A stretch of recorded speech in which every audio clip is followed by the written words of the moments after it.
What is up, freak bitches, wherever you may be, however you may be watching? Thank you so much for giving us a few minutes of your time.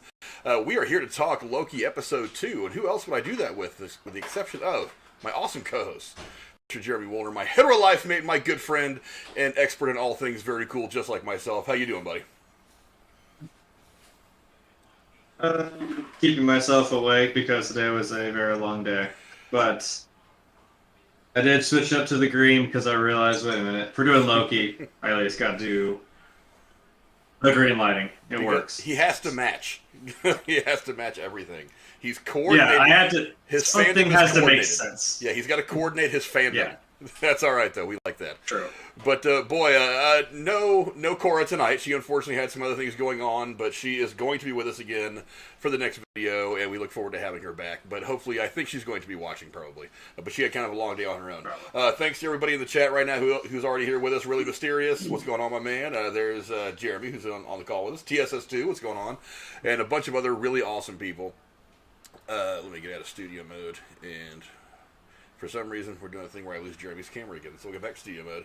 I do want to welcome a new subscriber, Jamie. Yeah, I fixed it. Jamie Vanderhorst, thank you so much for joining the channel and subscribing. We hope that you like all the stuff that we give you. We hope that you come back. Bring some friends with you, because we like to talk about cool stuff. One of the things I do want to talk about real quick before we get too into this is we do have a Discord, and there's the thing for his subscription right there. We do have a Discord, and I really want to try to get more people over on the Discord. We've got different channels to talk about WandaVision, this show, of course, Loki and Falcon Winter Soldier, and some other things that are going to be coming out over the course of really the next summer as we get back into new stuff coming out, being able to talk about all this cool stuff. So definitely go check out the Discord. The link's in the description below. That way, all the cool talk about the movies and the TV shows that we really enjoy can all continue on, even if we're not on a live stream or releasing a video.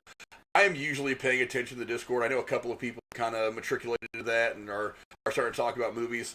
I mean, do that. If you want to, go ahead and do that. Let's get the movie discussion going, because I think it's a really great thing to connect on as movies. And as we're coming out of this, the last terrible, year and a half-ish that we've had, we definitely need to start reconnecting on some things and remembering why we enjoy these things together as a group and really get into those things again.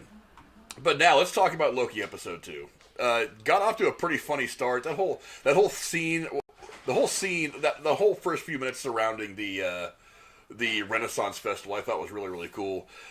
We did see in the opening scene, though, how brutal this other Loki variant, who we're going to get to a little bit later on, how brutal that variant can be. Not only does she have the ability to take over people's minds, like we've seen a couple of times in the Marvel Cinematic Universe, most specifically with Loki's scepter in the first Avengers film, but they pretty much are just suckers who do this person's bidding, and she went around and just murked everybody on her team and wrecked shop and killed them all. That was a pretty brutal scene. So we're seeing a big difference right now between the variant Loki that we know in Tom Hiddleston and this, at least in the beginning of the episode, unknown variant. What were some of your thoughts on that opening scene, Jeremy? Well, I definitely appreciate, the fact that it was in 1985, and then, I don't know if this is the music for us, or this was playing, because the announcer totally just dropped, are you holding out for a hero? And I'm like, oh, we're going to do this? We're really, alright. I'm not mad, whatever. I sang it a little bit to myself. That was cool. It still worked, and it was I'll admit, when I was watching this, the window was kind of open, so there was a glare, and it was so damn dark. I couldn't see what was going on, but then, when I was watching, I was like, wait, what's going on? What is this chick doing? And, her eyes flashed green for a second, and she's like, oh, I'm just having some fun. I'm like, oh, you just got possessed, didn't you? Shit. And then, yeah, like you said, it just turns into just ass-kicking to some fucking awesome 80s music, kind of shows what this variant's capable of. Yeah, it was. I've got some thoughts about this variant, but I'll save some of the heavier stuff until we get closer to the end of the episode, and it'll make a little bit more sense. But yeah, there's a whole lot that's really, really interesting about all this right now. But again, that scene was pretty brutal. I was actually very shocked that they went as dark as they did. It seems a little dark for the Marvel Disney stuff. I mean, because it was brutal. I mean, it was straight up murder, and that kind of shocked me a bit. But yeah, I mean, it's made very plain that this version of Loki that they're trying to find is not playing around. I mean, this is a dangerous, dangerous individual. But another thing that I think is interesting about this episode is we do finally get to see. Again, I remind you guys, this isn't the version of Loki that we saw getting killed by Thanos in the beginning of Infinity War. This is the version of Loki that existed in the short time thereafter of the Battle of New York in the events of the first Avengers film. So this guy does not know about the destruction of Asgard. There was this part where he's looking through some of this stuff, and he finds this piece of paper, and it catches his eye. It says very plainly, "Destruction of Asgard," and you can see a very emotional moment for Loki. His eyes start to well up as he's reading about the destruction of his home. I thought that was a brilliant scene. It was kind of gut wrenching at the same time. It was. Again, it's just, we're going to see a lot of growth from Loki that we had seen over the course of the last, 10 years or so, or the last however many films that he's played Loki, and I forget. But all that growth for this Loki has never happened, so we're going to see all that growth over the course of these 6 episodes to get him to where he's going to eventually be at the end of all this. So, I mean, what did you think of that scene? I mean, were you kind of saddened by it the way I was? Yeah, because it's kind of hilarious. He just makes him do desk work, paperwork, and shit. I was like, nah, well, that sucks. I'm glad I've never actually had to really do a job like that, so I don't fully understand the pain, but I mean, it pains me sometimes even just seeing it. But yeah, he flipped in the little hilarious exchange between him and I guess they'd be like the librarian or whatever. It's like, can I have this? No. Can I have this? No. Okay, what the fuck can I have? Just gives him this one file, and it's, of course, yeah. And when he sits down, and then, yeah, it kind of, I don't know how I forget that. When he's reading it, then I realize, oh my god, shit, he doesn't even know about that. Like, yeah, he saw himself on the ship with Thanos, and then someone brought up a good point. I saw it in a meme somewhere. They're like, realized the tape didn't end when Thanos killed him. The last thing was the shot. It was his brother, like putting his hand on him. I saw that too on Facebook. Like that was the last thing he felt. I was like, oh, that's so nice. Yeah. I'm like that. I was like, I totally didn't. Yeah, I was like, yeah, that was the last shot. That's kind of cool. That was the last thing he felt. TSS, I can't remember what your prediction was last week. So then to just read. Yeah, hold on to that one.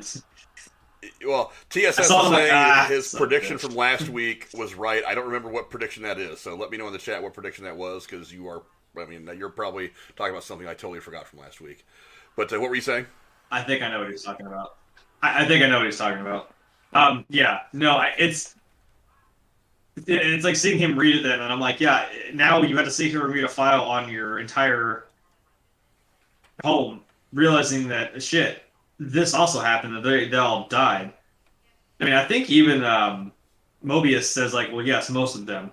Which I don't know if, to me, I was kind of like, yeah, not all of them died, but like, maybe that, I don't know if that's a comfort to Loki at all. I don't assume he knows anything about New Asgard, because I don't actually think, or I don't know if he saw anything about that. I guess that would have been made already.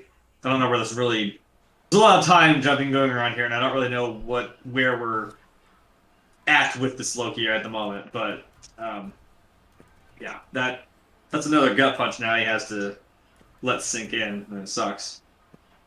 Yeah. But yeah, there was a couple of scenes in here that were pretty significant. There's another thing that I've heard a lot of people talking about. One is, how Marvel, movies in general, but Marvel's pretty good about this. They focus in on these small details to let you know that they're going to be significant later on in the movie or in the story, however it's going to come. But I thought it was odd that they focused in on that pin that said Franklin D. Roosevelt High School. And they even had like a line of dialogue that brought some attention to that pin. And so I was yeah, those are things. Oh, good. It was in her office, right? Like all the things he was talking. I'm sorry, yeah, no, it was all the things he was talking about in her office, right? Yeah. Is she like the judge? Is she like whoever she's supposed to be, the head person? I She is a judge. I get the way.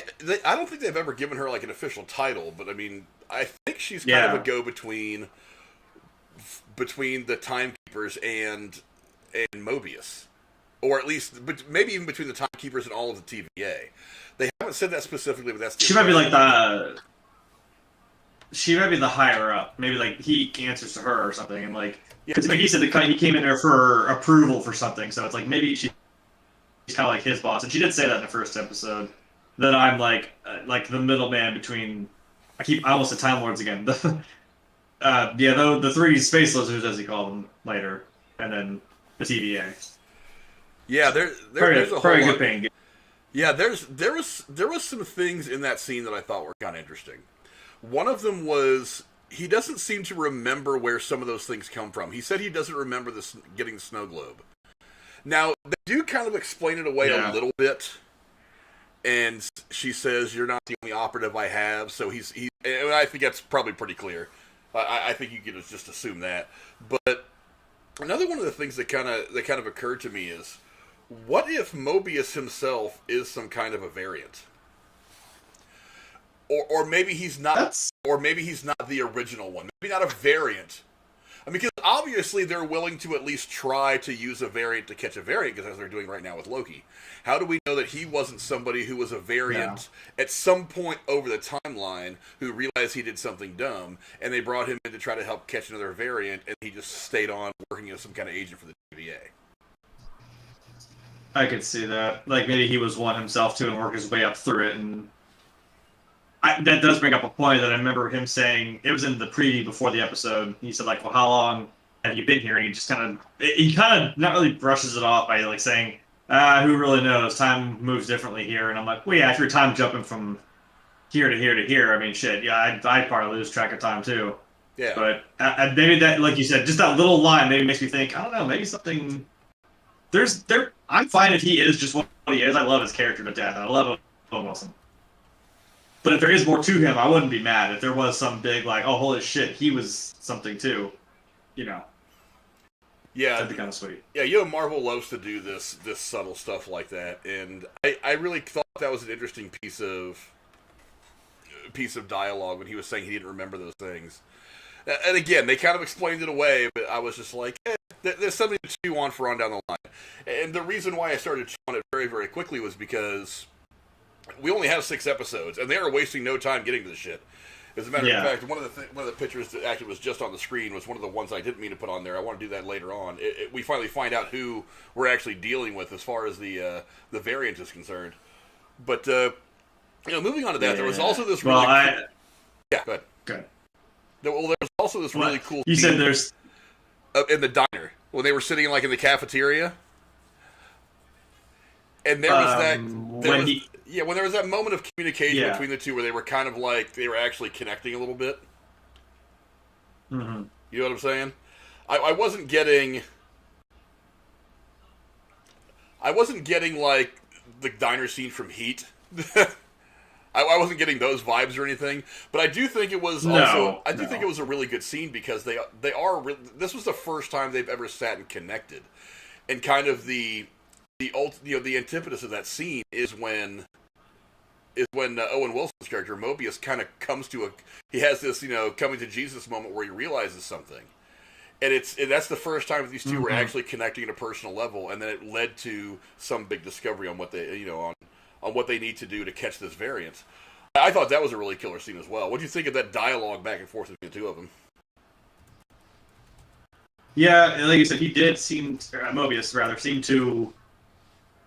It's like they talk, but like this time, the metaphor, he kind of like a little bit and like listen to him, like, okay, wait a minute, you're on some shit here, because doesn't he tell him like, look, I'm gonna tell you 2 things. You can believe whichever one I'm gonna tell you here about like how he feels about him.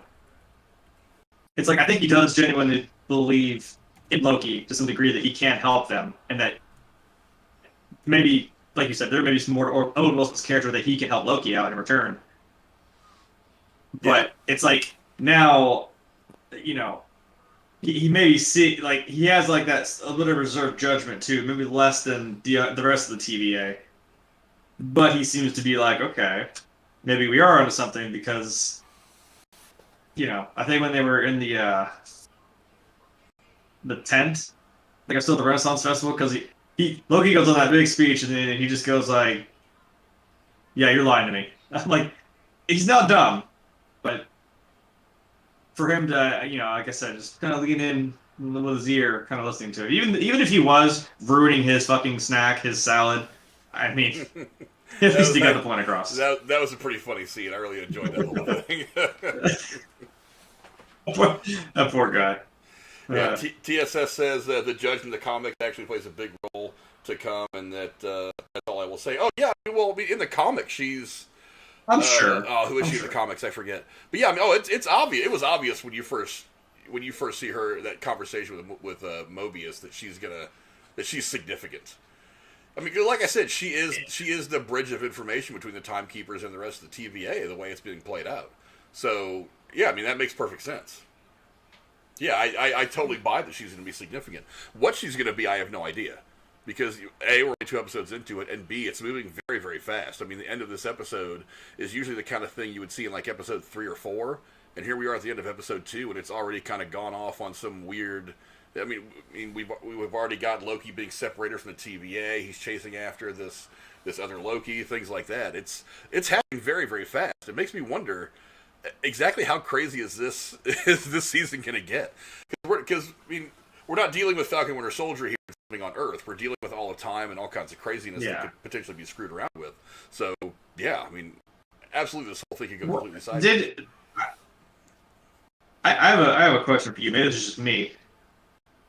In the scene between Mobius and the judge, I don't know if I'm just reading into it too much, which I know we were, again, I'm never going to forget that we looked at a fucking tree and thought it was fucking Mephisto.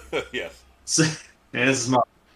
So, I don't know if just the not necessarily chemistry, but the talking between Mobius and the judge, did it seem like there might be something more to their relationship or partnership, colleague, whatever, workplace?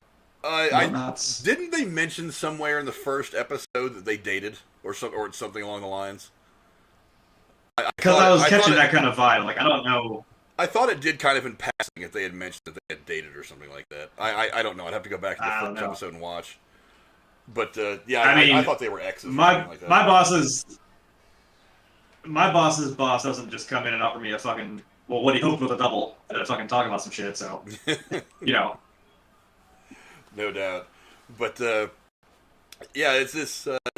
Moving forward, Loki does, and there's the picture of the pen right there. I don't know why they focused in on that pen so much. But, I actually went and looked up Franklin D. Roosevelt High School. There's one in New York that doesn't seem to have any real connection, but there's also one in upstate New York where one of the cartoonists and artists for the comic books actually went to high school there. And he had worked on things like Spider-Man, I think a couple of D things. So, I mean, there's a little bit of a connection there, but I don't know if that's enough of a connection to be a significant Easter egg, at least not to be the kind that everybody's kind of freaking out about. It could be a nod, just something nice. But yeah, it could be. It could be. I mean, they put that little Excelsior sticker on fucking Wanda's car in that one episode. So I mean, I don't know. They did. They did. And I'm apparently the only one who noticed. Yeah, that's a very specific Easter egg, though. I mean, we all know what that means, but to have true. Just like to focus in on that pen that says Franklin D. Roosevelt High School, I was like, why would you focus in on that and have a line of dialogue about it? Because it wasn't like she pulled up in the driveway and you see the Excelsior license plate, and then it cuts away. It's a very specific Easter egg. Yeah. That we know what that all means. That's the little reminder of Stan Lee, the creator of all this stuff. But it was really weird, the pen. I looked it up, and that was the only connection I could find to anything Marvel, comic booky, anything. I don't know if that's what it was meant to be, or if it's something significant or something else. I have no idea. But, we've still got 4 episodes of this thing left, so we'll find out. But, eventually, through all their travels, they do figure out a way to not track, but to maybe kind of, sort of figure out where this person is hiding when they're not doing their mischief. And Loki, after putting some things together, decides that he's hiding in these different in the time of these different apocalyptic kind of events. So I don't know how, and maybe it's because maybe there was something I missed. I don't know how they settled on that hurricane that happens that supposedly happens in Alabama in 2052 or something like that. But 2050, yeah, 2050, is that what it was? Sometime in the future for us. Yeah, it's only 50. I don't know how Right. they settled on that time as being the place where this person was hiding, but they decided to go there thinking that this variant is hiding in there, and it ends up being exactly the case. And of course, the variant sees them coming because it's too easy just to walk in there and sneak up on them. Oh, the scene in Pompeii, since it comes up and it reminded me, I want to talk about that. I thought that scene was very cool. Yeah, because I mean, of anything you could have picked, and then like as soon as I'm watching the letters scroll across, it says Pompeii. I'm like, oh god damn it!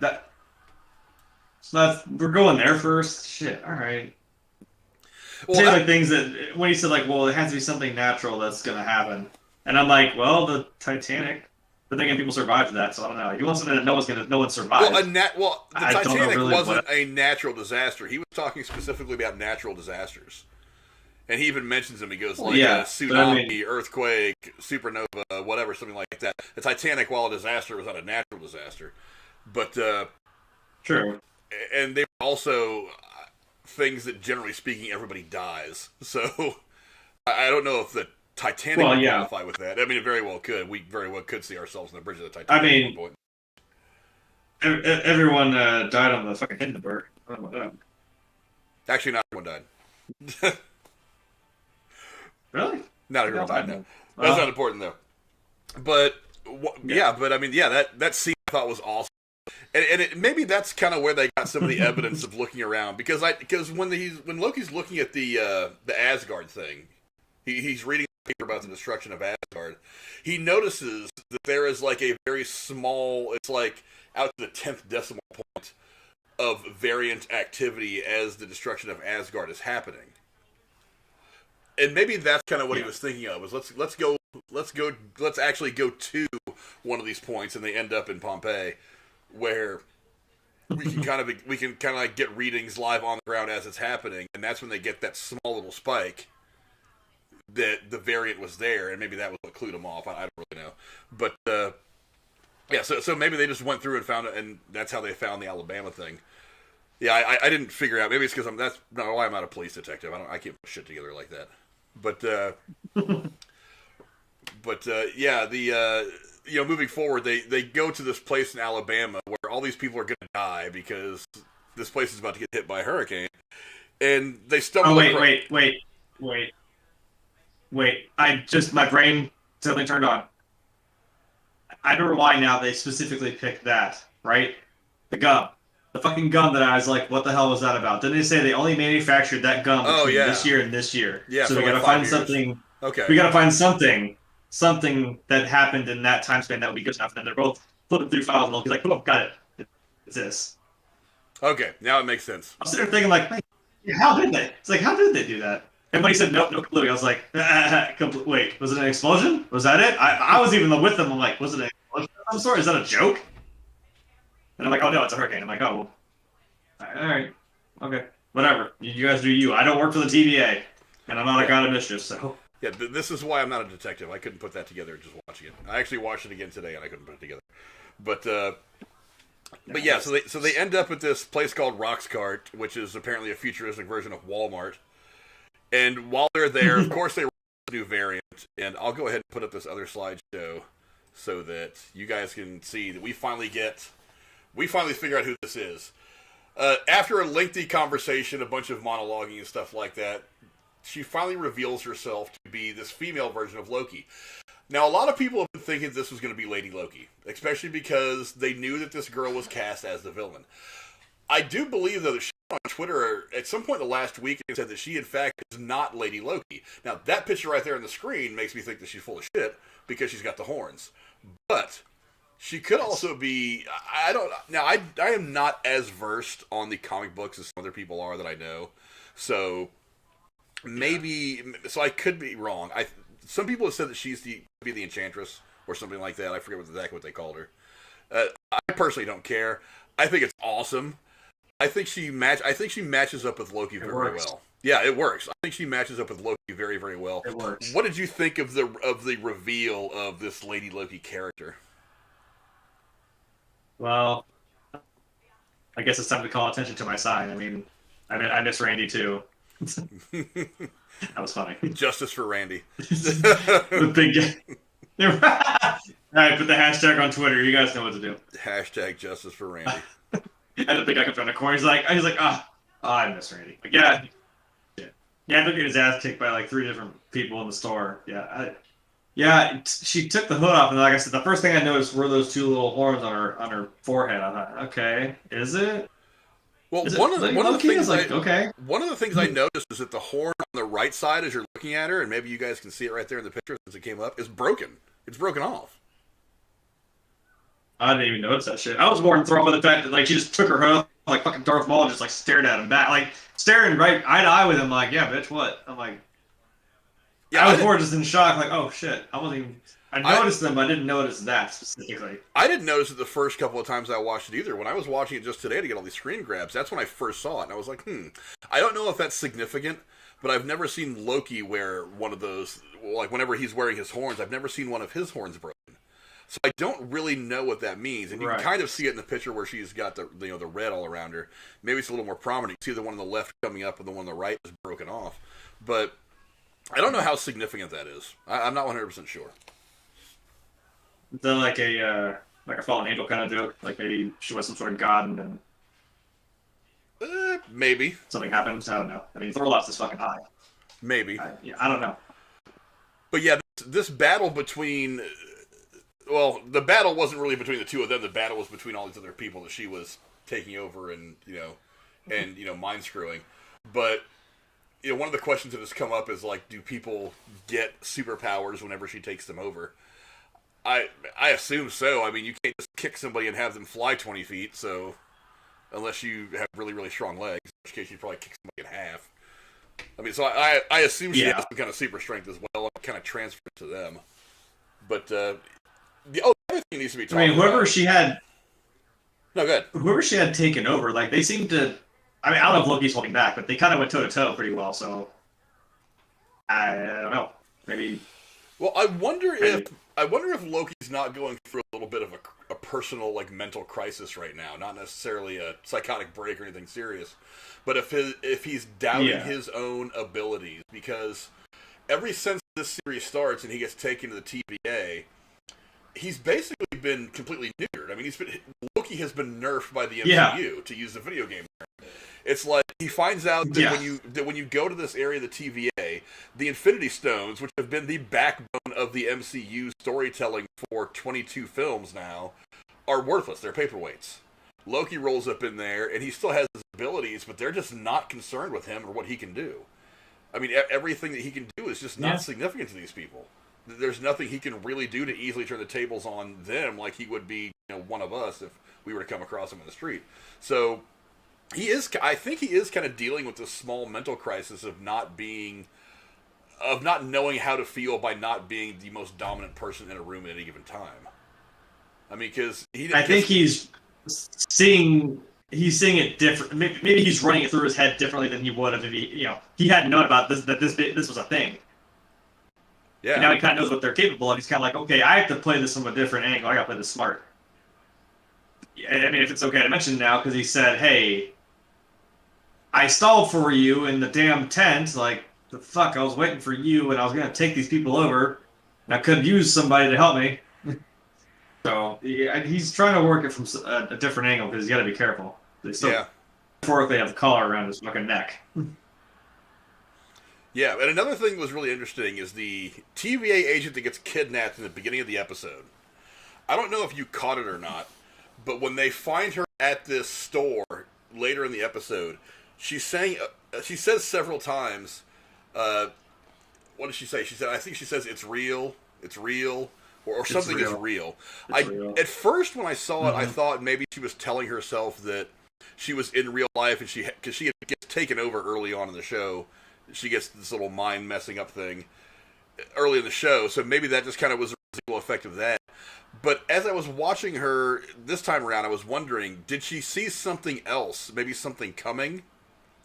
that we don't know about quite yet that Loki may find in the next episode, since he has branched off from the TVA and has gone on the chase for female Loki? Maybe. I mean, I could see it being because the other TVA agent lady was taken over, but she wasn't taken over for that long. I mean, like, this woman was kidnapped. Yeah. Back in 1985, and like here she is now in 2050, and I'm like, well, we don't know what the hell Variant did to her, or like what, you know, she was in her mind for that long, because I mean, you don't know what kind of minds Wiggly Woos, green Wiggly Woos, probably. Now I'm coining that one now. I mean, everyone's gonna have it now. So I don't know. Maybe she is just trying to tell herself, like, look, like, no, I'm really here. I'm really here. She needs a little totem from fucking Inception. Like, this is real, you know. But maybe she did see something, and I don't know. It's still just stuck in her head, and she can't, you know, she's not snapped out of it quite yet. Mm-hmm. Yeah, you know, and then Loki kind of finds himself in this strange situation as the episode starts to wrap up. He's been separated from all the time cops, the TVA, and as they're finally catching up to him, as this Lady Loki person is walking through a time door to go on to wherever this person is going, Loki has to decide in the moment whether he's going to chase after this person or wait for the time cops. The debate that I've heard since yesterday when this thing came out was, is Loki deciding whether to turn on them, or is Loki deciding whether to give chase? Because I think that Loki is pretty much connected to the TVA now. I think that his end game is to try to find some way to get to the Timekeepers, and he knows that by sticking with the TVA, that's his best route to make this happen, to accomplish whatever the hell it is he wants to accomplish, because we all know he has some kind of ulterior motive. It's just a matter of time before he's displayed. What did you think his thinking in that moment was? I think at some point there he did say, like, I know, and he said, like, you guys don't trust me, I know I have to earn that. And I'm like, well, you kind of just take everything he says with a grain of salt. I'm like, I don't know if you are being genuine. That's the thing about you. It's mildly frustrating, because I'm trying to, like, they can't figure this dude out. And I know they have a line of dialogue where, like I said, Mobius and them are hauling ass trying to find Loki. And they're like, she's like, oh, well, look, your fucking favorite variant stabbed you in the back. And he's like, shut up, let's just let's go. Like, I know he doesn't want to hear it, but, like, let's go. And he's standing there, and I'm like, yeah, I think maybe he was just saying, here's my chance. I mean, if we do this again, then we're going to have to go find this person again. And I think that was our best shot. My best chance now is to probably just chase after this person. What he's going to do from there, or what even the time cops are going to do, I really don't know. I think Loki might have a bit more of a, not grasp, maybe he might have a way to deal with this more than them, because I don't know what I mean. And then again, I don't know what the TVA is capable of, if they'd be able to find them wherever the hell they're going to end up now. Yeah, another thing that kind of struck me as I don't think he's. Go ahead. I don't think he's just doing it. I don't think he's doing it just for himself. Maybe, I don't know. Yeah, I'm not sure. I think Loki might think that if he can get to the Timekeepers, because think of it this way: Loki knows now what happens to him in the real timeline. His mother dies, Asgard's destroyed, he gets killed by Thanos. Those are the three probably most significant things. Yeah. So I'm wondering if maybe he thinks that by getting to the Time Lords that he can somehow undo all those things from happening in some way, shape, or form. Like either he can take over time and make them not happen, or he can somehow convince them to change time. Which I don't think is exactly what they do. A good point is, he kind of gets excited. He's like sarcastically like, "Ooh, I guess it gets me a audience with the Time Wizards, whatever." And then like Mobius, even before when he's in the office with the judge, when she's like, "Well, what do you think of them?" He's like, "Well, I wouldn't know because I've never met them." I'm like, well, he hasn't even seen them, so I mean, it's kind of like the shit for like Mr. and Mrs. Smith. Like, oh, no one's seen the inside of that door in like 20 years. No one knows who the fuck the boss looks like, Yeah. So that's a big deal if you can't get to them. I think that's part of what his mind is, thinking. Like, well, no one else has seen these three space lizards, so You know. Also, another interesting thing about the episode that I noticed was when they were talking about the different variants of Loki that he's dealt with in the past, that Mobius has, they actually show you those little hologram visuals. Did you get a good look at those? Yeah, I tried my best to look at him like, even Loki's looking at like, what the fuck, really? Like, one of them was all hulked out, Those which are I pretty thought funny. was Those kind look of like a soccer player. Yeah, one was all hulked out. One was like a well, the Yeah. one in the yellow jersey, he was like a bicyclist at the Tour de France or something like that. But he's got like Loki on his like number card. I was like, I don't know what that all means. But yeah, these different variations of Loki all have Loki's face. He was, but are kind of built differently. One of them's like dressed like some old Viking or something like that. I don't understand if there's a significance between the fact that they all have, at least in the face, a really good resemblance of Loki, and that this one that they're chasing now is different. What do you think of that? maybe. I mean, I was saying, well, for fuck's sake, he was D.B. Cooper, apparently. So Apparently he was. Go figure. Yeah, that's still the best goddamn thing. That's so funny. Yeah. Way to explain that. Because I mean, they did say, unless they don't. I mean, do the TVA know that it's him? Because they seem pretty set on like, well, it's you, or it's a superior version of you. And I know they probably just keep calling him superior, or her rather superior, because they know it just twists Loki the wrong fucking way. He's like, excuse me, no, like I am the god of mischief. Hello. I don't know. That's the way to motivate him, I suppose. But being that it's not really him, I don't know. Wait, you know what? Again, there is dialogue about this. Speaking of that scene, he does say like, "Well, you can project yourself differently, or you can multiply." And he's like, "No, those are two different powers. Hold on, like I'll explain that shit." And they're like, "Okay, whatever, dude." I don't know if like when he does that and he always keeps that low-key face, I'm like, is this, because remember, if this is a superior version of him, maybe this is just a facade? Because I mean, this is the reveal, and it feels like it's a reveal to everyone, or at least to Loki, who now has seen who it is. So it could be still some sort of big facade, I don't know. Yeah, something else occurred to me as I was watching this episode as well. One of the things that we talked about a lot in both the previous series that have come up over the last several months is who's going to survive. The big question was, for WandaVision was, what is the deal with Vision? Is he alive? Is he dead? Is he reborn? What's the deal? Do the kids survive? Does Wanda survive? He's been, Does anybody survive? As a computer term, he's been rebooted. He's been rebooted, yes. Well, and we'll find out more later on, I'm sure. And then, of course, in Falcon and Winter Soldier, it was, does Walmart Captain America survive? Does Bucky or Sam end up not living through it? I mean, those are the questions we had early on in the shows. And I got to thinking about it, and to stick with that same kind of theme for this show, I'm looking at everything that we know so far. Loki is a variant. They tend to destroy the variants. How do we know that they just haven't used one variant to find another and then deleted him, then used another variant to find another and then deleted him? What are the odds that Loki actually makes it out of this series still alive? Because I feel like it may get to a point... Because he does say, like, well... Well, I feel like it may get to a point where he's going to understand... Well, yeah, nobody does, but I mean, I think it gets to the point where he's going to understand that for things to go the way they're supposed to go, he's going to have to allow himself to be erased, or whatever, reset, whatever the term is. That he's going to, maybe, I don't know if this is going to happen, that he might find himself in a position where he knows he has to be erased for the right thing to happen. You know, he knows he already dies in the end, right? He's seen the end of his life. True. It's like a weird Suicide Squad thing where he's like, well, they're going to use me because, I guess, again, to catch a god in this case, you're going to need one.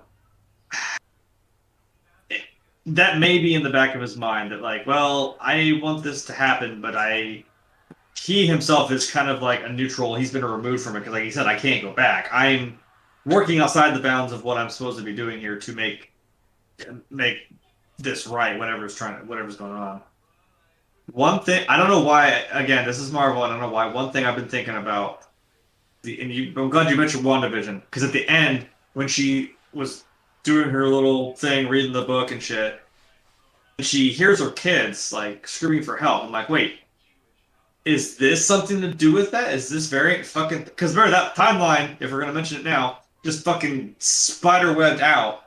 All kinds of shit went wild. I'm like, that knew what Wanda was hearing.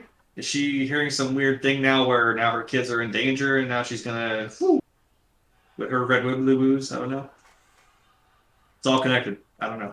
Yeah, at least it was back in the day. I don't know if they're still using that moniker or not. I actually love that whole "it's all connected" thing that was going on because I think it made everything that much better. And then I guess they just decided they didn't like Agents of Shield anymore, so they were like, "Yeah, we're not. It's all connected, but except for Agents of Shield, they're their own thing."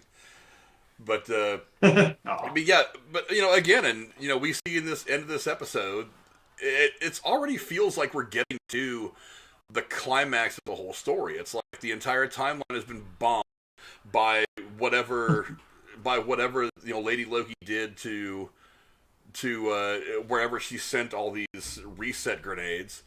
It feels like it's already getting to that point. That's like I said, one of the reasons I wonder how intense is this thing going to get from here on out? Because it already feels like we're up to that final battle area where Loki's run away to chase this person. We've got these grenades that are out there. Who knows what timelines they've gone to? Actually, we kind of do know some of them. I mean, they had popped up on the screen, and again, I tried to look up some of the, and I'll try to pull up one of the pictures real quick to show you guys. There's gonna be a lot of damage control these guys are gonna have to do if you're gonna try and go back and find all these damn bombs. She just set down the whole fucking wire of time here. Like, yeah, but and for those of you who have watched it, you can actually see. Let me pull one of these pictures up.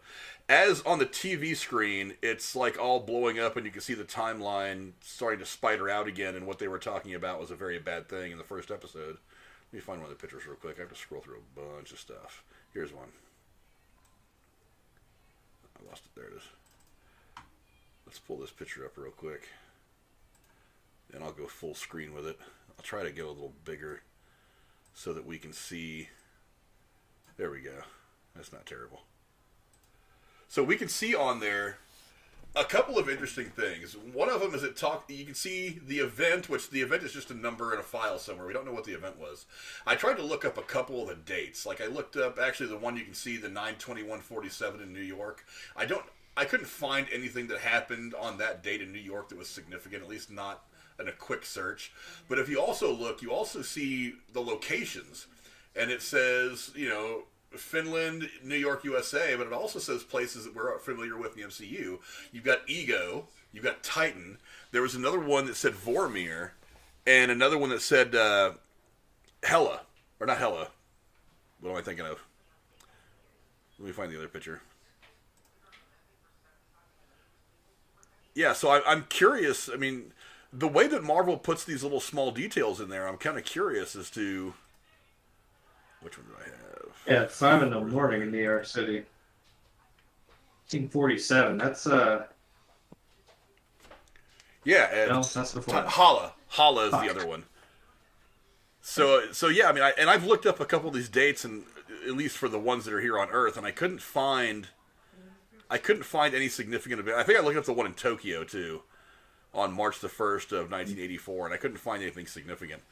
But I thought that was a really, really crazy. That was a really crazy thing. Yeah, we're already to this point. If there was one that said November 5th, 1955, I'm like, well, next Back to the Future. Yeah. I was actually, in my head, I was looking for that date. I was like, wait a minute, is that really in here somewhere? but I thought maybe you would be able to correspond some of these dates to things that we already know of happening in the MCU. Like maybe something happening in, maybe somewhere in Europe in the 40s when Captain America was doing his thing back in Captain America: The First Avenger. Yeah. Something significant. But if you listen to what they were saying early on in the first episode, everything the Avengers did was supposed to happen. So anything that happened with like Red Skull messing around with the cube in the first Captain America movie was supposed to happen. So what are the things that are happening that weren't supposed to happen? I was trying to correspond those, and I couldn't really find anything. But yeah, I thought it was really interesting that they had other things on there like Hala and Ego and Titan. Titan was the one that really interested me because I got to wondering. I was like, is that something that happened that set Thanos on his path to everything we'd see him do over the course of the Infinity Saga? Possibly. But I mean, yeah, all this stuff is connected, so maybe that was something, because there was like a mass, not starvation, but it was like lack of resources and stuff, and all of his people died off, and so on and so on. So I wonder maybe if that, since that, I guess you could call that a bit of a natural disaster. I wonder if that was one of the things that was coming up on there. I'm not sure. I'm kind of interested to see. Could be an apocalyptic thing. Yeah, I'm kind of interested to see how it explains at least one or two of those things on that list. Or maybe they're just going to be new things that happened that didn't really happen in actual history, just things that are going to happen in the past for the purpose of the show. But yeah, I thought that was... I was trying really, really hard to catch all those as they went by. I took a couple of screen grabs, paused it a couple of times, and I couldn't quite get it all. But I thought that was really, really interesting. And you know how Marvel loves to play around and put little things in there like that. You know what I mean?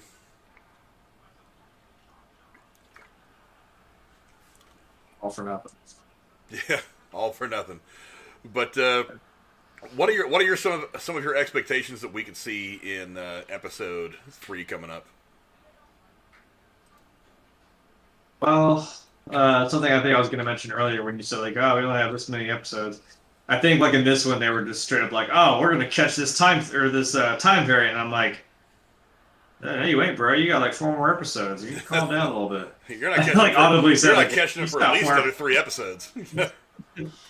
Right, like we're like 10 minutes in this first episode, dude. Hold on, you're not. Yeah, calm down. I don't know. And then like then again, we are messing with time, so maybe you catch them and then they just slip on back up. Yeah.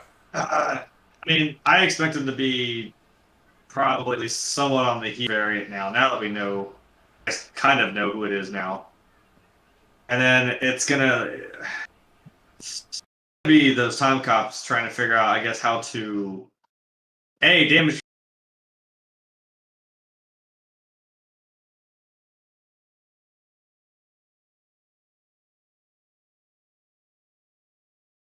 Now you got about like I don't know how many others going left and right, and how many people this variant's murdered of their Minutemen. I don't know. I don't want to doubt that they have the resources, but I mean, even the judge seemed hesitant to give him resources to even just fucking go do something that he believed would work. So, give me some damage control, and hopefully, Loki's given a good chase to this variant. Yeah, I think the most significant thing that we're going to see out of the next episode is exactly